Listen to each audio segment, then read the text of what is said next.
On s'est tous déjà posé la question, non? Après un bon repas, qu'est-ce qui se passe vraiment à l'intérieur? Eh bien, aujourd'hui, on va s'intéresser à l'un des acteurs absolument majeurs de ce processus, le Jejuno iléon. Préparez-vous parce qu'on va découvrir une véritable merveille d'ingénierie biologique. C'est une structure si complexe et si efficace que n'importe quel ingénieur en serait jaloux. Alors, quel est le programme pour cette visite? On va y aller par étapes. D'abord, on va définir de quoi on parle exactement. Ensuite, on plongera dans les détails de sa structure, de son environnement, de comment il est alimenté en énergie, et enfin, de son incroyable système de commande.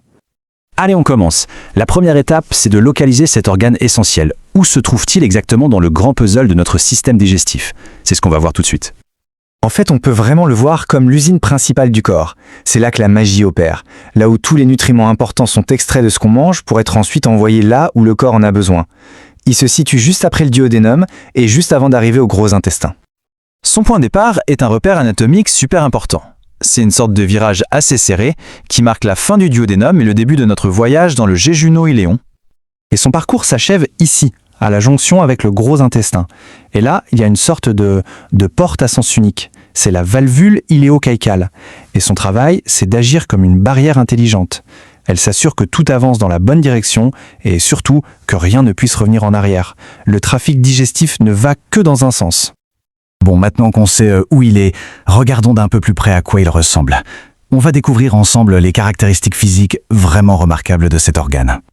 Et là, attention, le chiffre est juste dingue. On parle de 5 à 6 mètres de long. Oui, 6 mètres. C'est comme si on avait un tuyau de la hauteur d'un immeuble de 2 étages, mais complètement replié à l'intérieur de notre abdomen. Et tout ça a une seule raison. Maximiser, mais vraiment maximiser, la surface pour absorber les nutriments. Et malgré cette longueur impressionnante, son diamètre, lui, reste super étroit. C'est cette conception qui est géniale. Elle assure un contact maximal entre les aliments qui passent et la paroi de l'intestin, pour une absorption la plus efficace possible. Et ce n'est pas juste un simple tube, il faut plutôt l'imaginer comme un câble super sophistiqué avec plusieurs couches. Chaque couche a son rôle bien précis, de l'enveloppe de protection extérieure jusqu'à la couche de travail tout à l'intérieur. Et c'est là, dans cette couche la plus interne, la muqueuse, que tout se joue. Sa surface n'est pas lisse du tout. Au contraire, elle est recouverte de millions de minuscules projections, les villosités, un peu comme un tapis de velours. C'est une astuce incroyable pour augmenter encore et encore la surface et ne laisser passer aucun nutriment. Alors là, on peut se poser la question, comment un truc aussi long et mobile peut rester bien en place sans faire un nœud géant, un peu comme un plat de spaghettis? La réponse, c'est le mésentère, et c'est bien plus qu'un simple point d'ancrage. C'est un système de suspension ultra sophistiqué. Non seulement il maintient l'intestin en place, mais en plus il sert de gaine technique pour tous les vaisseaux sanguins et tous les nerfs qui vont vers l'intestin.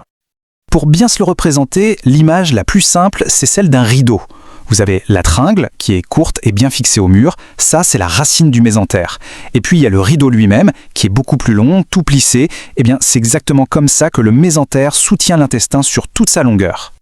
Et juste derrière cette masse d'intestin, on trouve du lourd, des structures absolument vitales. C'est là que passent les grandes autoroutes du corps, comme l'aorte, la plus grosse artère, mais aussi les reins, nos stations de filtration. Il est donc bien calé et protégé de tous les côtés. Au-dessus, en dessous, devant, c'est un vrai Tetris anatomique où chaque organe a sa place et s'emboîte parfaitement pour protéger les autres. Évidemment, un organe qui travaille autant, il a besoin d'un approvisionnement constant en énergie. Alors voyons un peu comment tout ce réseau sanguin est organisé.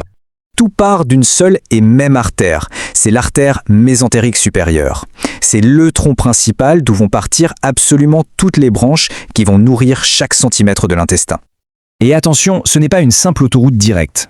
Non, c'est un réseau hyper complexe, avec des routes secondaires et des boucles qu'on appelle les arcades. Le but de tout ça, c'est un système de sécurité. Si jamais une route est bloquée, le sang peut toujours trouver un autre chemin pour arriver à destination. C'est juste ingénieux. Le système de retour est tout aussi important. Les veines, elles, collectent le sang qui est maintenant chargé de tous les nutriments fraîchement absorbés et l'envoient directement au foie. Et le foie, c'est un peu le grand chimiste du corps. Il va traiter, stocker et distribuer ces nutriments partout où il faut. Mais qui contrôle toute cette activité incroyablement complexe? Bon, il est temps de s'intéresser à ce qu'on pourrait appeler le cerveau de l'intestin. Le grand centre de commandement, c'est le plexus squeliaque, aussi connu sous le nom de plexus solaire. Il faut le voir comme le tableau de distribution électrique principal de l'abdomen. Quasiment tous les signaux nerveux importants passent par là. Ce plexus, ce n'est pas juste un amas de nerfs. Il est super bien organisé autour de 3 paires principales de ganglions. Ce sont un peu des mini-cerveaux, des sous-stations qui reçoivent, traitent et relaient les informations nerveuses.